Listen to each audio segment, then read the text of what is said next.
I could easily have started importing, off the shelf, stock standard furniture and just become another big box Yeah. furniture retailer. But I knew from the very beginning that if I did that, I will not want to go to work anymore. I will lose my drive and my motivation and my passion and my love for what I do. And I'm just not interested. I'd rather go get a 9 to 5 job than import boring furniture. Like that's just for me really boring. Sometimes we have to be courageous and we have to be bold when we're assessing what does that next level of structure or team look like for where my business is going, and evaluating, do I have the right people on the bus for that journey?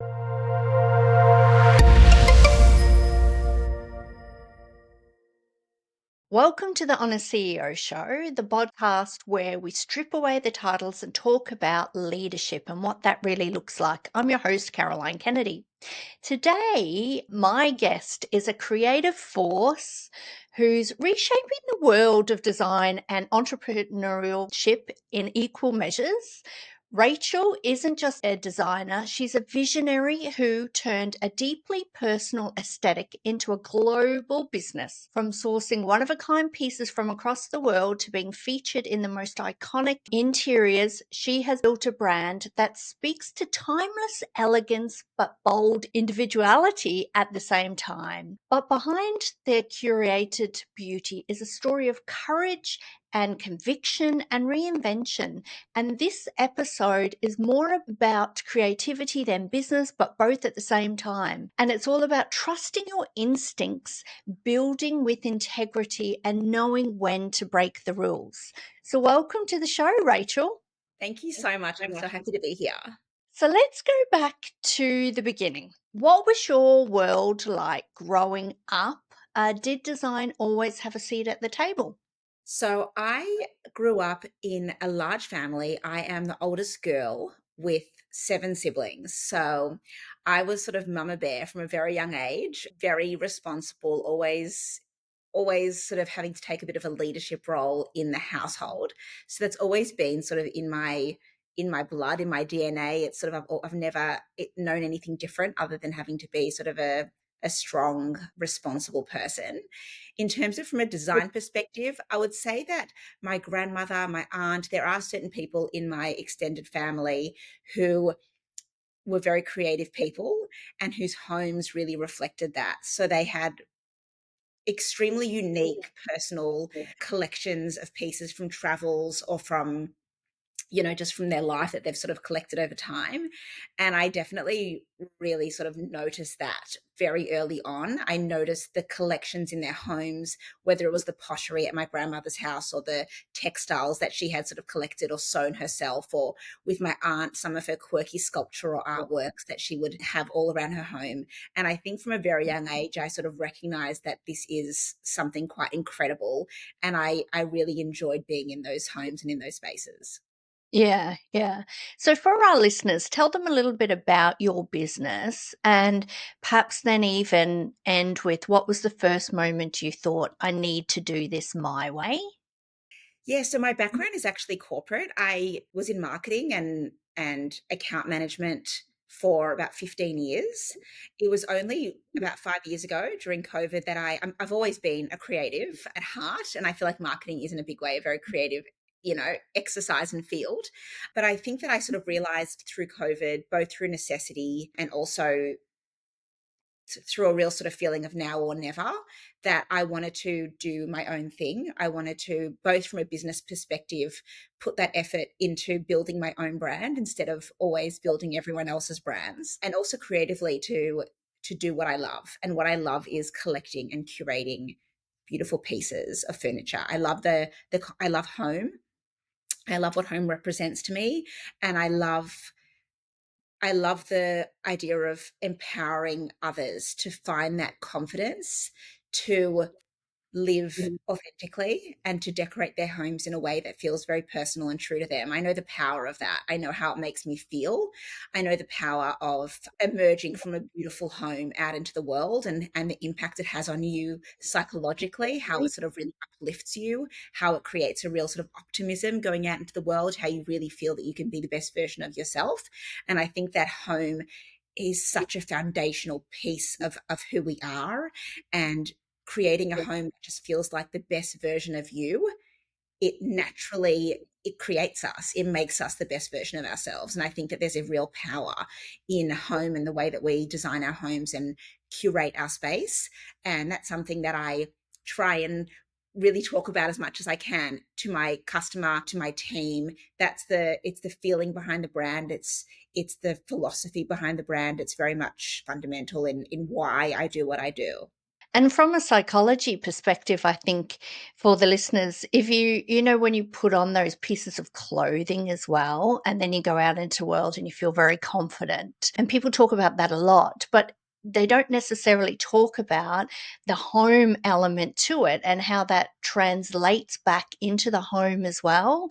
And Yeah. I know for myself, with what you've just described, I like minimalistic. And when I'm in an environment or a home that is busy, I actually do not feel comfortable. I feel really uncomfortable. And yet, when people walk into my home, what they would say is, like my father, for instance, who would say, it just doesn't have warmth. But to me, it has warmth because it's minimalistic and it's really clean.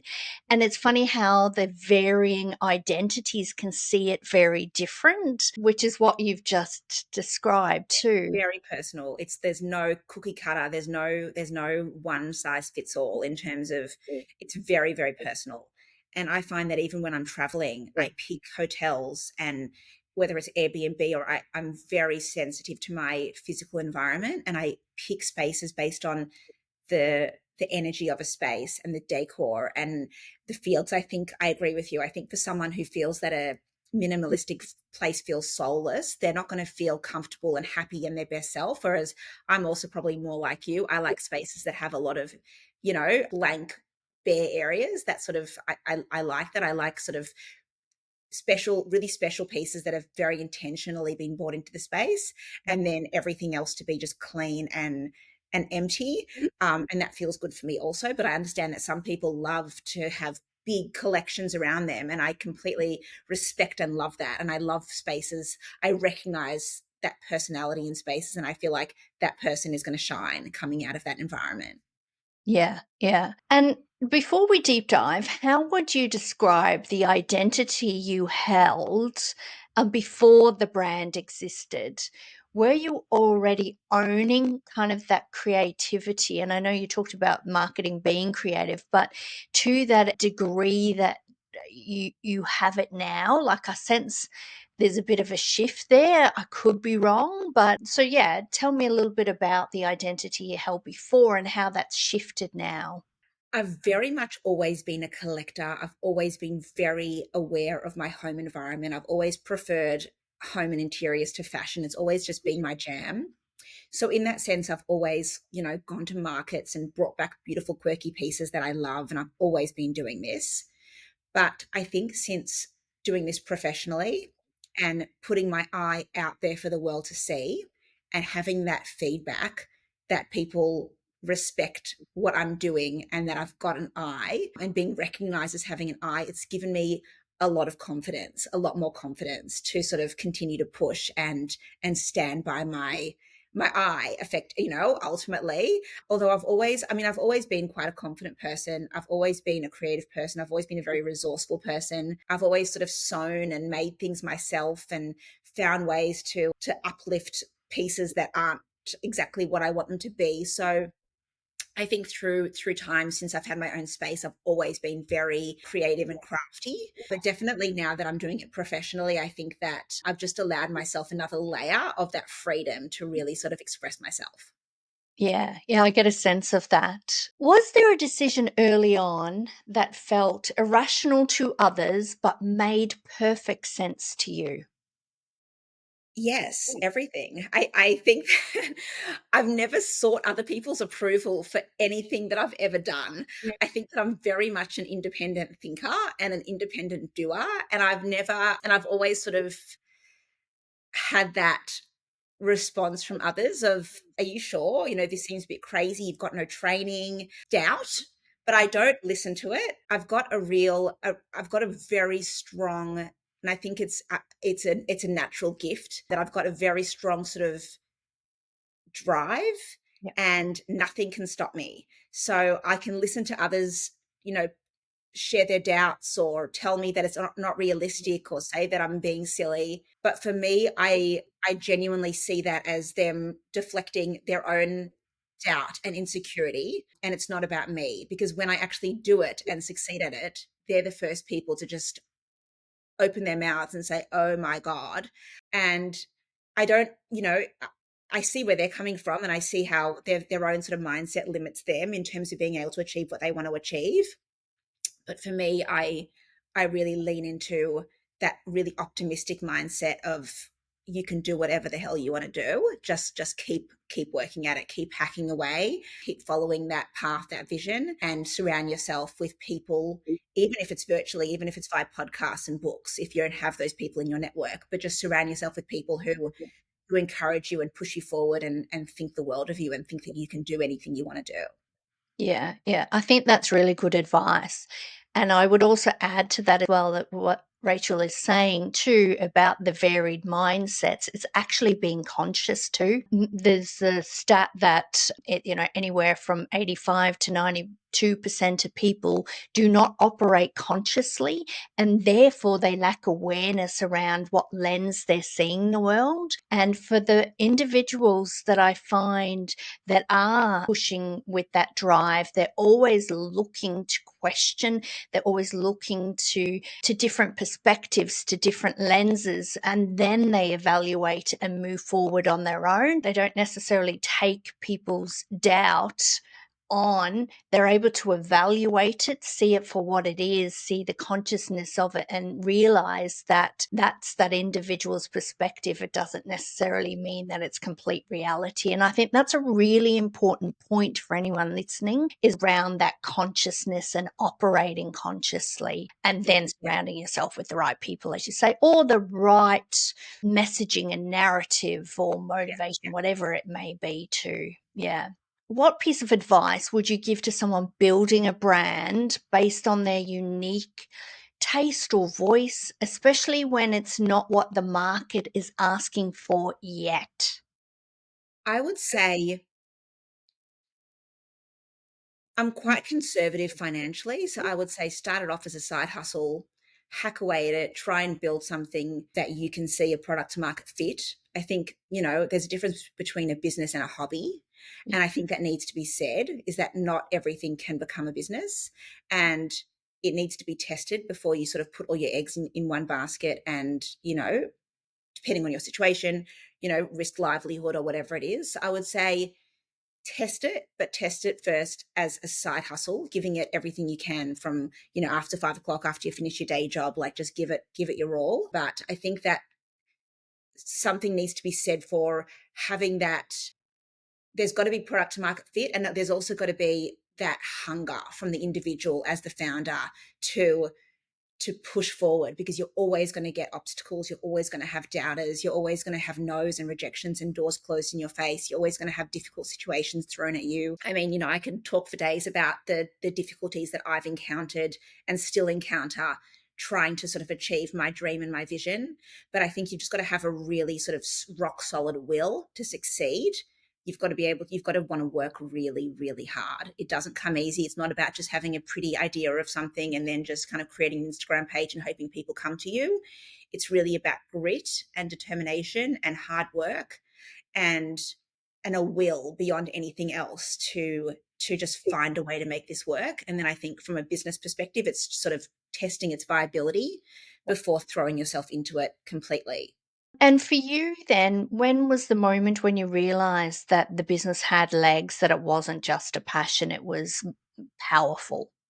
For me, actually, quite quickly. I was quite, I'm not going to say fortunate, because I don't like the word luck or fortune. I think it's hard work. There's intention behind it. But when I first started, within sort of a week or two, I started an Instagram page. I made my logo on Canva. I didn't spend a cent. I was very, very conservative. And to this day, I'm bootstrapped. I've never taken out a loan or borrowed any money or taken on any debt. And I'm very proud of that. But from the very beginning, I sort of started by buying pieces, small pieces, and then reselling them on Instagram, and I could see right away very quickly that my collections were selling out week after week, and that people were loving my taste, that really respected individuals in the design community were following me, were messaging me, were asking me to source for their projects. I Mm. think I noticed quite quickly that I've got a talent here. Yeah. And then when the opportunity came to bring in collections and sort of invest in container loads of stock, I was only ever spending money that I had made, the profit that I had made from selling. So I was very conservative from the get-go, and very much just testing the waters, doing pre-order. I was very conservative. I was never sort of silly with just throwing money at things. Every single thing that I could do myself, I did myself. I did everything myself. There was nothing that I was outsourcing at that stage at all. I really just learned everything myself and did everything myself. And at that point I was just saying, I've got to earn $1,000 a week. I just want $1,000 a week, and that's it. And that's what I was earning, and that's what I was making. And I was just sort of very conservatively building and building, and then watching and seeing how the market responded. And I mean, within weeks, I sold, I think, 48 chairs in a day, which is, they're like $2,000 chairs, and I sold them all in one day. And I could Yeah. just see that I obviously was bringing in pieces that people wanted. I had an eye for desirable design. And I definitely had a market in terms of other people weren't doing this. Other people weren't bringing in the same sort of product that I was bringing in. And also the types of clients who were buying from me were really well respected interior designers. My pieces were going into projects that were being published. Right away, I could see that I had something here. And then, but I never took crazy risks in terms of financially. I really slowly built it up to the point that I was able to make very calculated risks around investment in product and in stock and in manufacturing. And to this day, I like to think that I'm more knowledgeable. So I've got more of an idea of what's going to work and what's not going to work, but I'm definitely still not silly in terms of taking huge risks. I'm still quite conservative because I want this business to be sustainable. Yeah. I've got wages to pay, I've got salaries, I've got a team, and I want this I'm building this for the long term. Yeah. And I think what I'm hearing from that is that you were very intentional about the commercial viability and Yes. testing that at each stage and life Yes. cycle of the business to say, hey, there is something powerful here, and therefore I'll continue to reinvest slowly. And not that I think it's slow, by the way, because 5 years and what you've built is quite remarkable in that time, but it's very intentional. And I think that goes back to that earlier conversation about being conscious and intentional about everything that you do and then analyzing it. And not just that, it's also about, as you say, learning to do everything. And at the beginning, that can be quite hard in terms of it takes hard work because you're wearing so many different hats, but it's critical too because it's the foundation of the business. And then as you grow and expand, then you know which areas require those outsourcing, I suppose, or support in terms of that growth. But it is, and for our listeners, I think what Rachel's making some very good points about testing market fit as well. And you'll get a sense of it quite early on too, so that when you know that it has momentum, when you kind of get that sense, even if you're building at a sustainable pace. Yes, exactly. And I think that for me, it was never a hobby. I started this because I needed an income, and I'm not embarrassed to admit that. I mean, it was a passion project in terms of it comes from the heart, but it definitely needed to be a profitable business Yeah. in order for me to be able to put my time into this. So that was very much a focus for me. Yeah. And let's go back to that because that's balancing passion and art with commerce. And you do that so well and you stay true to your creative ethos while scaling a business. How do you balance that? That's a very good question. I think that a lot of people, everyone has a passion. Everyone has something that they're very interested in, that they love, that they enjoy doing in their spare time. I think to turn that into a business is the best position you could possibly be in. To do what you love for work and to earn money from doing what you love is the ultimate dream, isn't it? Yeah. And I think that in order to do that, it does go back to what we were saying before about testing the market, creating a commercially viable plan around your passion. But I think for me, I can see from the get go that the reason that my business is successful is because I have stuck to my guns in terms of holding true to my creative vision and to my taste and to my eye. I could easily have started importing, off the shelf, stock standard furniture and just become another big box Yeah. furniture retailer. But I knew from the very beginning that if I did that, I will not want to go to work anymore. I will lose my drive and my motivation and my passion and my love for what I do. And I'm just not interested. I'd rather go get a 9 to 5 job than import boring furniture. Like that's just for me really boring. And so I know that for me to remain creative and for me to love what I'm doing, which really is the goal of all of this, is just to enjoy my work and feel that I'm really fulfilling what I'm placed on this earth to do. I need to stay very true to the brand. And that means both aesthetically and also from a values and philosophy perspective. And I think a big thing for me is people ask, where do you want to be in 10 years? Where do you see the brand growing? And for me, I say, I want to look at every opportunity that comes up and make an assessment of if this is a yes or no from me based on the lens of values and based on the lens of what the goal of the business was from the get go. I'm never going to say yes to an opportunity that means big bucks and means big growth, but takes away the soul and the heart of the business. I think the business is only successful because it has a soul and a heart, and people see that and feel that through all the product that I put out, through everything that I design, through the marketing, through the messaging, through every single thing, every touch point, everything that I do.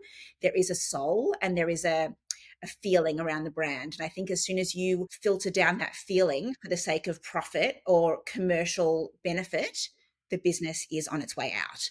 So for me, I'm very, very aware of that. And I am conscious every single day of making sure that every decision moving forward maintains that the integrity of what the business set out to do and not losing track and not veering off that path. And that means that the future is open because I don't know where the business is going to go. I'm going to keep growing it. I'm going to keep designing beautiful pieces. And if it stays the size it is now, but it stays true to what it is, then that's fantastic. I'm happy. But I'm definitely only going to say yes to opportunities for growth. I'm only going to explore opportunities of growth, which I am exploring. There's lots of things in the pipeline, lots of things happening, but all of those opportunities and all of those movements are in a direction that is in line with where this business, where it was born and what the essence of the business is. So for me, it's really about that brand piece and making sure that every decision is brand focused and intention focused and soul focused. And that kind of comes down to like who I am and my original kind of dream and vision for the business. Yeah, and whilst you're talking, my curiosity starts to think, what percentage of opportunities, and I know it will vary, so we'll just do an average, but would you actually turn down because you feel that, there's a pressure with it to dilute your Yeah. aesthetic? I Yeah. would say every single day. I would say every single day, whether it's big or small, people will ask me to, do a collaboration with them or will ask me to wear one of their pieces of clothing even. I mean, there's so much that I get asked on a daily basis. I think that people, and I love it, people want to work together and I'm so happy to support and I also seek out those sorts of opportunities. So I love that kind of community and people helping each other. But I'm very, very conscious of even if it's ideas that come from my team or, that I've got to sort of say, I don't think that's in line with who we are. Every single day, I would say that I'm sort of having to filter everything through that lens of, is this true to the brand or is this taking us somewhere that does not feel true anymore? Because I think once you go down the path of not truth, Yeah. you lose yourself. Yeah. And once you've lost yourself, you're it's just going to fall to nothing because there's no kind of core. And I think that I've got to sort of stay really true so that I can maintain that integrity of the brand and build it into a respected brand that is known for something. And Yeah. that's what I want to do. Yeah. Not known for something other than commercials, yet that Yeah. it is a commercially sustainable business. Exactly. Yes, Yeah. yes. And that's where the passion and the creativity, it's known for the creativity, it's known for the passion, it's known for the purpose, it's known for the feeling. But the only way that you become known for those things is by making very calculated decisions along the way to ensure that you stay on track. Yeah. And what would you say some of the hardest lessons you've had to learn on this journey? Oh, so many. I've learned so much about myself and about what I'm capable of and who I am in really difficult times and also in good times. I've learnt what happens when you unfortunately trust in the wrong people. I'm learning how to be a better leader, and I've learnt about what happens when you're not a good leader. Yeah. And I'm not saying I've, you know, not I'm not saying bad leader, but I've definitely, because this is my first time being a leader in this sense, I have definitely made some mistakes, and I've learnt from them, and I'm constantly trying to improve and do things better and become better. And I invest so much time in my own personal development, in speaking to people who have done this before, who have, gone down this track before, and really sort of having that real kind of introspection and time alone. I really need that time on my own to sort of really reflect and access what the truth is of a situation. But I think that in managing people, in leadership, in creating a team, in rushing things and making poor decisions, in making compromises that weren't worth the compromise, there've been a lot of lessons learned. I think that I it's the biggest learning curve I've ever been on in my life. The last 5 years, learned a lot.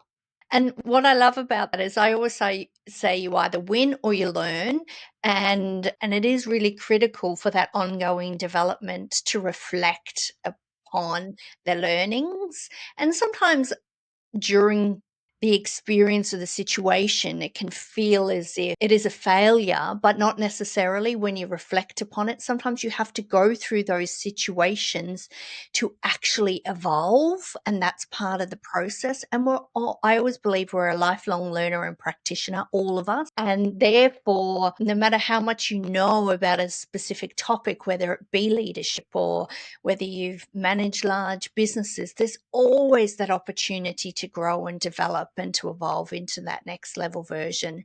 And we're never done. I think that's the critical element for anyone listening is we're never done. There is no such thing as perfection. There is no such thing as reaching an outcome and then that's it. There always is that next level learning for anyone. And is there a recent decision that you made that scared you, but you knew it was the right one? Yes. Yeah. Which one should I talk about?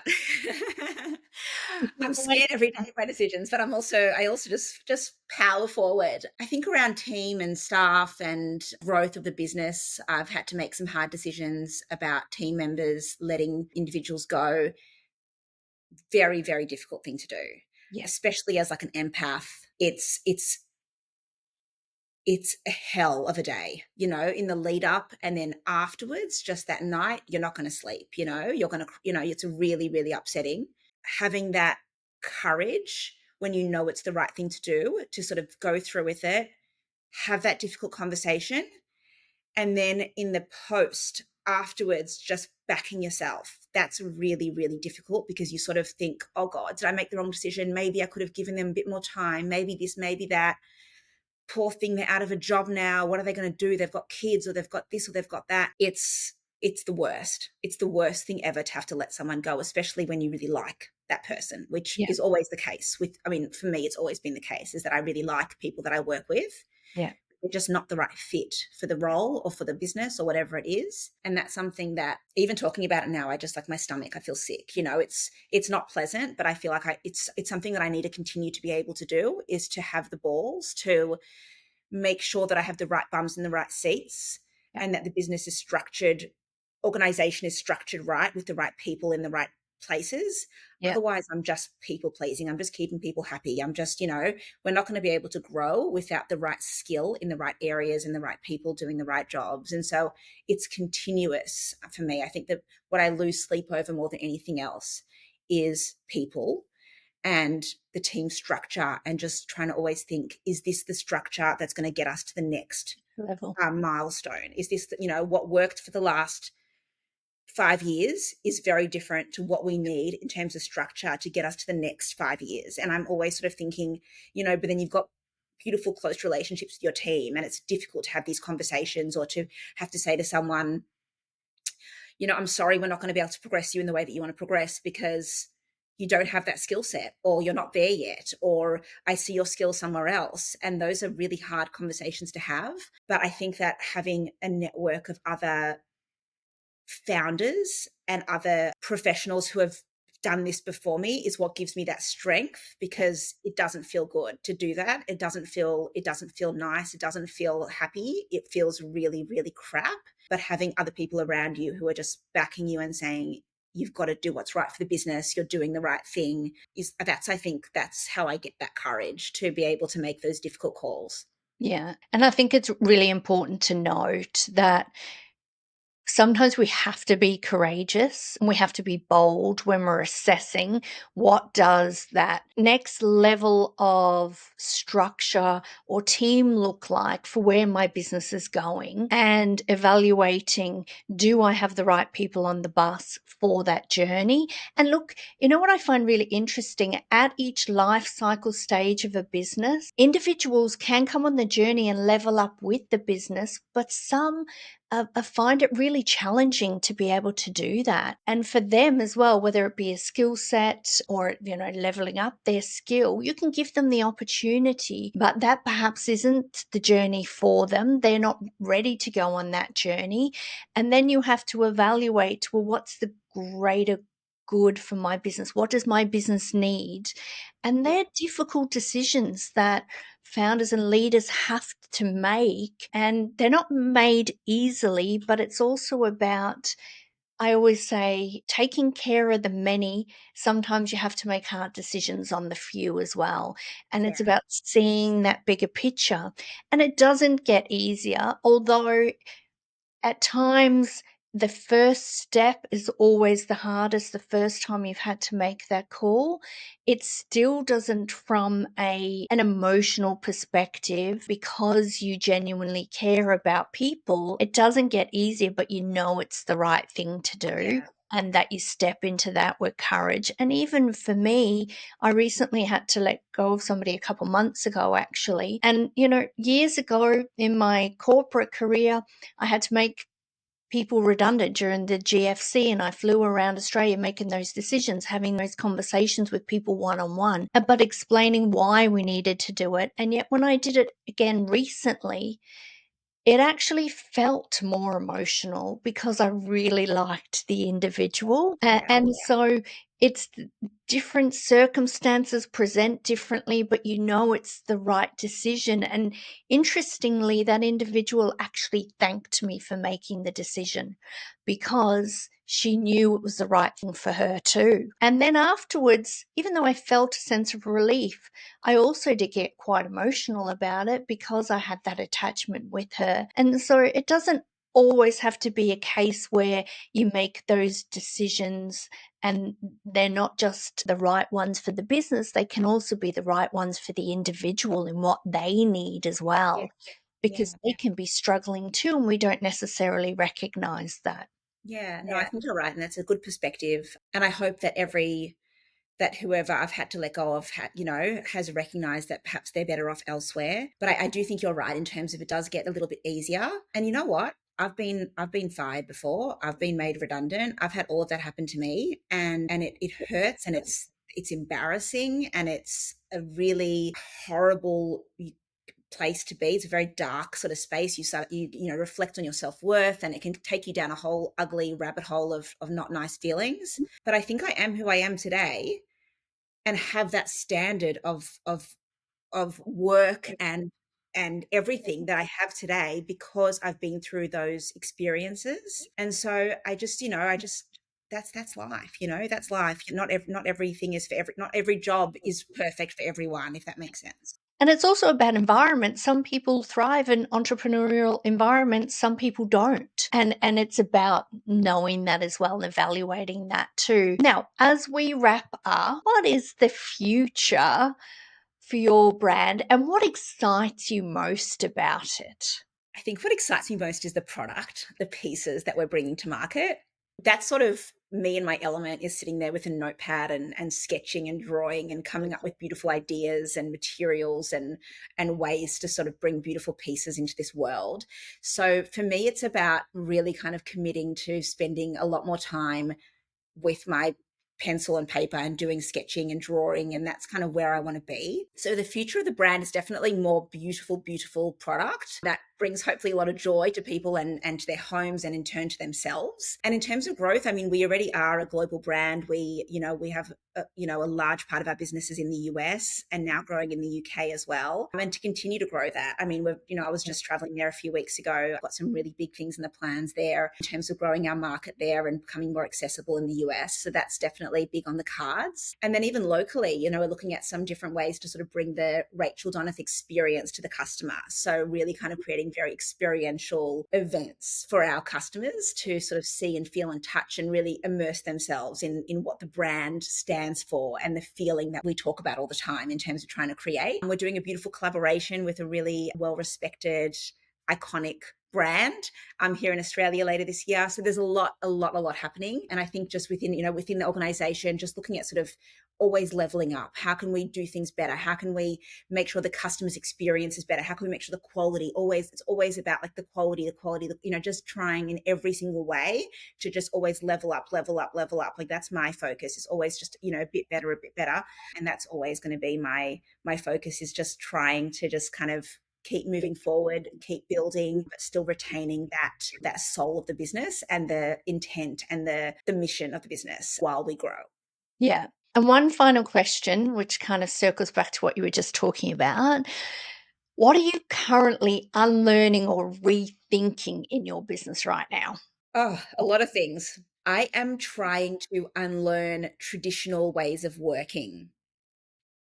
So I've been tossing up for a long time about, do we do an office? Do we do remote? Do we do hybrid? Do I hire talent wherever they are in the world and work together remotely? Or do I need everyone in Melbourne in one place working together?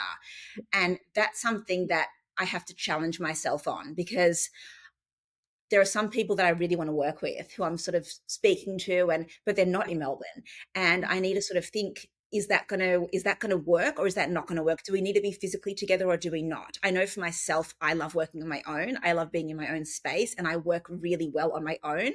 I find people, like when there's a lot of people around me, I just kind of get very distracted, and often my creativity, because I'm quite an introverted person, would you believe? And I Yeah. really recharge on my own, and I'm most creative on my own, and so I produce much better work when I'm on my own. So it's about sort of thinking, am I creating a workplace that is for others, or is it for me? And if it's for others, is that the right thing to do? Because others is a whole lot of people and everyone's different. So I haven't figured out yet what to do, but I'm just kind of trying to work out, can I do things differently? Can I do experiential pieces differently for the customer? Can I sort of break the mold and do things my own way, not necessarily follow how others are doing it, but really kind of create my own way of doing things? And that sort of really feels exciting to me. I like the idea of being able to sort of do things in a new way, but I've just got to figure out what that way is, and then go for it. Yeah. And I think the critical element here is that you're always questioning the status quo for anyone listening and thinking about what do we do now? What do we need? What does that look like? What are the varied options? And then investigating or really analyzing those options to make an informed decision. Now that decision might need to change in a year's time or 5 years' time, whatever it may be, but you're always reflecting upon where are we now, where are we going, and what do we need to do differently, A, to stand out, but also to perhaps even be more efficient or to get more creativity as a team or to get more collaboration as a team, whatever it may be, but you're always analyzing. And I think that's the point of difference because it is that consciousness, always consciously evaluating evaluating what's next, what does that look like? And whilst in the short term that can create more confusion, it also gives you more certainty when you take that step to move forward as well. And knowing that, well, it might evolve, it might transform, we might do things differently in the future, but for right now, this is the right decision for where we're at. Yeah, exactly. And I think it's very much about that flexibility, being able to pivot, like constantly pivoting. I think I pivot all the time. And I think that's part of the creative problem solving. And what I enjoy so much about running a business is that sort of constant challenging of ideas of the way things are, or the way things have been, or the way things are supposed to be in inverted commas. And if it's not working, pivot, like really kind of being quite decisive and quick in terms of realizing this is not working, and then making a decision to try something different. So but I kind of really enjoy that part of it, is challenging things, and trying not to be afraid to do things in a way that instinctually feels right, even though it has never been done before, or even though it's out of the box, or it's not commonplace. And I think that's fun for me, is to be able to sort of think of new ways of doing things. Yeah, and I think that drive to be unique is what is your point of difference, not just within the business, but how you operate and how you see the world. And for me, I think that's really important, particularly around that relevance piece for how, what's the journey of the business for the future and what that looks like, and not accepting the status quo too, which is really important. So, Rachel's journey is a reminder that success isn't always linear and beauty isn't always safe, too. It's about owning your instincts, looking back at what makes you different, and being unapologetically original. Thank you, Rachel, for joining us today and sharing your insights generously. I really appreciate it. Thank you so much for having me. I love chatting with you.